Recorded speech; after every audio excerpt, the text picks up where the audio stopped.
이 3천만 원으로 아반떼 풀옵션도 못 사는 이 미친 세상에 살고 있는 거야. 이 3천만 원이란 돈이 엄청나게 큰 돈입니다. 10년 전이나 지금이나 마찬가지로. 그리고 벌기도 힘들고 모으기도 힘든데 요즘 신차 매장을 가보면 그 3천이란 돈으로 아반떼 풀옵션도 못 산단 말이죠. 그리고 더 웃긴 게 뭐냐, 요즘 사람들이 소나타나 요런 그랜저는 그냥 무난한 차라고 생각한다는 거죠. 남들은 소나타나 그랜저도 무난하게 타는데 나만 돈이 없는 건가? 나는 자괴감마저 들기도 하는데 이 똑같은 예산 3천만 원을 들고 이 중고차 시장에 오는 순간 완전 게임이 달라진다라는 겁니다. 어제까지 아반떼를 고민하던 예산으로 7천만 원, 8천, 9천, 1억 이상 가는 1%급 명차들을 살 수 있게 된다는 거예요. 여러분, 돈은 많이 벌고 많이 써야 잘 사는 게 아닙니다. 같은 돈으로 더 큰 가치를 사는 게 잘 사는 법이죠. 그래서 3천만 원대란 예산으로 살 수 있는 만족도가 최고로 높은 차, 그리고 여러분들이 지금 머릿속에 상상하는 그런 뻔한 차 말고요, 제가 진짜 이 차 한번 좀 소개해드리고 싶다 라는 차를 몇 대 준비를 했는데, 일단 첫 번째로 이 BMW 6GT입니다. 이 차의 가장 큰 장점은 일단 이 구조입니다. 구조. 이 앞에서 보시면은 이렇게 BMW 5 시리즈 또는 7 시리즈처럼 세단처럼 생겼어요. 그런데 이 옆에서 보시면은 이 뒤쪽이 SUV처럼 해치백 형식으로 이렇게 쭉 깎여 있죠. 바로 이게 장점입니다. 이 세단의 승차감, 그리고 BMW만의 펀드라이빙, 그걸 그대로 즐기면서 SUV의 넉넉한 적재 공간까지 다 가지고 있는 차예요. 그래서 이렇게 운전석에 탔을 때는 BMW 5 시리즈나 7 시리즈랑 다를 바가 없거든요. 그냥 세단 느낌 그대로 나는데, 평범하게 이 뒤에 트렁크를 보시면요, 이 트렁크 공간은 5 시리즈 또는 7 시리즈보다 훨씬 더 넓은 SUV 형태의 공간을 갖고 있어요. 그리고 이 BMW 6GT가요, BMW 7 시리즈랑 완전 같은 플랫폼을 씁니다. 그러니까 뼈대가 아예 7 시리즈예요. 그래서 승차감이 엄청 좋습니다. 그래서 5 시리즈랑 비슷한 금액대인 3천만 원대로 이 7 시리즈의 승차감을 누리면서 7 시리즈보다는 낮은 금액대로 이 7 시리즈보다 더 넓은 공간을 사용할 수 있다. 그리고 이 뒷자리도 한번 보여드릴게요. 이렇게 뒷자리도 보시면은 아무래도 약간 SUV 형태로 뒷자리가 빠져있기 때문에 이 위에 헤드룸 공간도 엄청나게 넓습니다. 레그룸 공간은 당연히 넓고, 다른 거 이런 거 저런 거 다 필요 없이 차의 어떤 기능성으로만 놓고 봤을 때 정말 완벽한 차입니다. 그런데 이게 왜 이렇게까지 금액이 떨어졌냐, 바로 이 부분. 이렇게 깎여있는 이 해치백 형태, 이 형태를요, 우리 한국 사람들은 굉장히 좀 선호하지 않습니다. 여기 보시면은 한국 사람들은 이렇게 세단이면 세단을 좋아하고, 아니면 SUV면 SUV, 이런 그냥 그대로인 형태를 좋아하는 것 같아요. 그래서 이렇게 BMW GT처럼 앞뒤가 뭔가 섞여있는 이런 걸 좀 좋아하지 않는 것 같더라고요. 그래서 비교적 다른 차들에 비해 좀 선호받지 못하기 때문에 이 차의 중고 가격이 현재 신차가 대비, 신차가 대략 한 8천에서 옵션 다 넣으면 거의 1억 가까이도 가거든요. 근데 현재 3천만 원대까지 떨어졌다는 거죠. 그래서 현재 3천만 원대란 예산으로 BMW 7 시리즈 같은 승차감에, 그리고 BMW X5나 X6 같은 이런 적재 공간까지 가져갈 수 있는 만족도가 높은 차다라는 겁니다. 그 다음으로 3천만 원대로 현재 만족도 가장 높은 차, 두 번째 차, 제가 볼 땐 GV80이 상당히 메리트가 있어졌습니다. 이 차의 현재 가장 큰 장점이요, 가격이 돼버렸습니다. 왜냐면 한 1, 2년 전까지만 해도 이 GV80을 3천만 원대로 거의 구경도 못했어요. 그런데 지금은 3천만 원대에 상태도 좋고 옵션도 적당히 들어가 있는 걸 살 수 있는 상황이 됐거든요. 그리고 분명히 제가 이런 얘기를 하면은 아마 댓글에 너무 비싸다, 아직도 더 떨어져야 된다, 이런 얘기들을 하실 텐데요. 여러분, 정말 솔직하게요, 신차로 내가 7천, 8천 주고 샀어요. 그러고 나서 4년, 5년 만에 반토막 이하로 떨어졌어요. 기분 어떠신가요? 야, 그래도 내가 한 4, 5년 타고 이 정도라도 건졌으면 다행이다, 만족스러운 가격이다 라고 생각하실까요? 아니면은 야, 이거 뭐 똥차가 따로 없네, 똥값이네, 이런 마음이 들까요? 신차가 대비 5년 만에 50% 미만으로 떨어졌으면 뭐 이거 제네시스든 뭐 K9이든 벤츠든 BMW든 뭐 BMW 할아버지든 감가 많이 된 거는 인정을 하셔야 됩니다. 그렇기 때문에 제가 볼 땐 현재 이 GV80의 가장 큰 장점은 가격이 돼버렸다는 거고요. 그리고 두 번째로 번째로는요, 이 제네시스가 가지고 있는 이 프리미엄 이미지에 대한 부분입니다. 불과 몇 년 전까지만 해도 이 제네시스는 BMW나 벤츠 살 돈이 조금 부족할 때 대체제로 타는 느낌, 이런 느낌이 좀 강했다면 요즘은 좀 달라졌죠. 벤츠나 BMW 동급 차량이랑 이 GV80이랑 디자인 면에서나 어떤 하차감 면에서 이렇게 비교를 해도 크게 밀리지 않는다는 느낌이 아주 강해졌습니다. 제가 이 실물을 바로 보여드릴게요. 자, BMW 디자인 한번 보세요. 요거랑 여기 벤츠, 자 요거랑 다시 와서 제네시스로 이렇게 바로 비교를 해봐도 이 제네시스가 벤츠나 BMW 이 디자인 면에서 엄청 막 떨어진다라는 느낌까지는 안 든다라는 거죠. 그리고 하차감 면에서도 이 제네시스 GV80에서 내릴 때랑 또는 벤츠나 BMW에서 내릴 때 어떤 세 명의 남자가 있다고 쳤을 때 누가 가장 돈을 많이 벌까? 누가 가장 경제력으로 뛰어날까? 이걸 알 수가 없는 경지까지 올라왔다 생각하거든요. 예전처럼 수입차 살 돈이 없어서 그냥 대충 때워서 타는 그런 차가 아니다라는 거죠. 그 다음으로 이 GV80이 차가 좀 작아서 불편하다, 그리고 승차감이 별로 안 좋다, 이런 얘기들이 많은데 이 차보다 큰 차로 보면은 카니발 아니면 팰리세이드가 있잖아요. 근데 오히려 카니발하고 팰리세이드를 타시는 분들은 차가 너무 커서 불편하다는 얘기들도 많이 하십니다.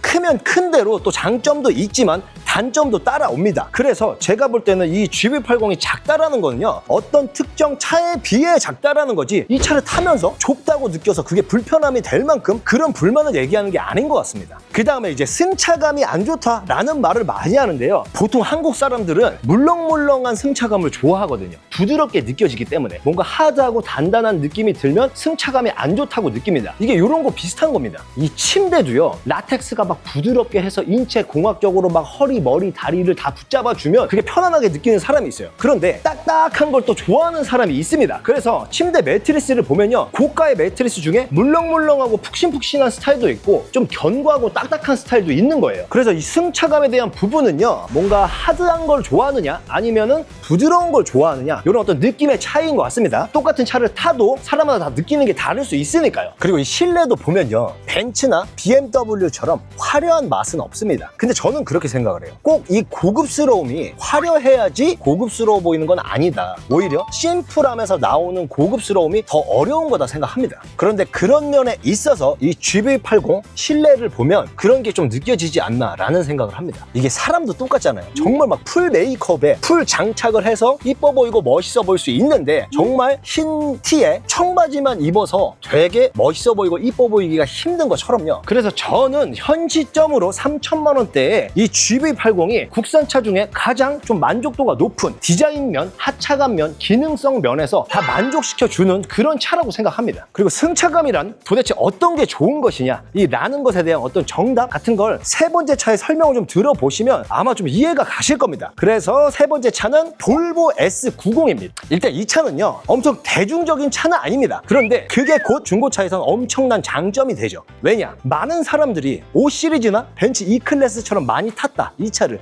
그럼 이게 가격이 이렇게까지 떨어지지 않았겠죠. 이 차는 신차가가 한 8천, 7천 정도 가는 차입니다. 근데 현재 이 차의 중고 시세는요, 3천만 원대예요. 거기다가 볼보에서 가장 내놓으라는 최고급 프리미엄 세단, 거기다가 연비 좋은 하이브리드예요. 그 다음으로 이 차의 장점은요, 바로 이 진득한 변함없는 디자인입니다. 예를 들어서 수입차를 사실 때 난 남 신경 안 쓰고 그냥 내가 타고 싶은 차 탈 거야, 난 하시는 분들은 진짜 없다고 보거든요. 수입차를 살 때 무조건 남들이 내가 이 차를 타고 다니면 어떻게 볼까, 저는 이게 큰 목을 한다고 봅니다. 그런데 이런 벤츠나 BMW는요, 페이스 리프트나 풀체인지가 돼버리고 나면 내가 타고 다니던 차가 구형이 돼버리죠. 그런 데 있어서 반면에 이 볼보 S90은요, 디자인 체인지가 거의 되지 않기 때문에 내 차가 오래오래 탄다 하더라도 구형이 돼버린다, 이런 느낌이 없다라는 거죠. 그리고 또 이런 게 있습니다. 신형이 나오면요, 이 디자인이 그 전보다 좀 더 화려해져서 나오잖아요. 그래서 그 새로운 것에 사람들이 열광을 한단 말이죠. 근데 단점도 있죠. 너무 화려하면 또 금방 질려버리기도 합니다. 그래서 저는 이 차의 장점이 그거라고 생각하는 거예요. 무난함, 봐도 안 질리는 무난함이 또 가장 큰 장점이다. 그 다음으로 또 제가 높게 사는 건요, 이 볼보라는 브랜드만이 가진 철학입니다. 이 볼보의 로고가 안전벨트를 형성화함으로써 우리 차는 안전하다라는 어떤 상징적인 의미가 있는데요, 이게 상징 또는 의미뿐만이 아니라 이 볼보를 만든 엔지니어들이 차는 안전한 것도 중요하지만 사람이 실제로 타고 다니면서 편안해야 된다라는 어떤 결론을 내리면서요. 실제로 스웨덴의 유명한 정형외과 의사나 척추 전문의의 자문을 통해서 이 시트의 구조를 척추 곡선을 그대로 고려해서 설계했다고 합니다. 그래서 이 볼보를 실제로 처음에 이 시트에 앉아보신 분들은 생각보다 딱딱한데? 라고 느끼시는데 실제로 이제 의사들이 조언한 얘기는요. 이 승차감의 핵심은 푹신함이 아니라 허리와 이 체중을 지지해주는 지지 역할이다 라고 했다라고 합니다. 실제로 이 우리가 업무할 때 쓰는 의자나 아니면 이런 자동차 시트도 딱딱하면 불편한 느낌이 있잖아요. 대신 쿠션이 있으면 좀 편하다는 생각이 들고 근데 오히려 반대라는 거죠. 우리가 정자세로 앉으면 되게 불편하잖아요. 그런 느낌인 거죠. 딱딱하게 받쳐주는 느낌이 불편할 수 있는데 그게 곧 신체에는 좋은 자세다라는 거죠. 그래서 아까 GB80 때도 말씀을 드렸는데 이 승차감이란 단단하거나 물렁물렁함이 아니라 오래 타도 편안해야 승차감이 좋다라는 거죠. 자, 그래서 이 3천만 원대란 예산으로 편안한 승차감과 이 무난한 질리지 않는 디자인을 가지고 있기 때문에 저는 만족도가 높은 차라고 봅니다. 그 다음으로는